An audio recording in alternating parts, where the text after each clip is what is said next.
செம்மொழி என்னும் மகுடம் சூடி சிறந்தே பிறந்த மொழியாகிய என் தாய்மொழியாம் செந்தமிழுக்கும் உங்கள் அனைவருக்கும் என் முத்தான முதற்கண் வணக்கங்கள்.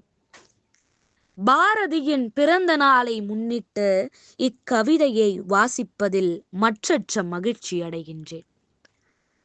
பாரத தாய் பெற்றெடுத்த மகா கவிஞன், பாரதத்தாய் பெற்றெடுத்த மகா கவிஞன், எட்டயபுரத்தில் தோன்றிய பாட்டுக்கொரு புலவன், எட்டயபுரத்தில் தோன்றிய பாட்டுக்கொரு புலவன், எட்டு திக்கும் தமிழ் மணம் பரப்பிய, எட்டு திக்கும் தமிழ் மணம் பரப்பிய பன்மொழி பாவலன், தன் கவித்திறனால் கனல் மூட்டிய புரட்சியாளன், தன் கவித்திறனால் கனல் மூட்டிய புரட்சியாளன், பெண்ணுரிமை போற்றிய பகுத்தறிவாளன், கருத்து படங்களை அறிமுகம் செய்த புதுமையாளன், இயற்கையின் மீது தீராத பற்று கொண்ட இயற்கை நேயன், இயற்கையின் மீது தீராத பற்று கொண்ட இயற்கை நேயன், அவன்தான் நம் முண்டாசு கவிஞன் பாரதி.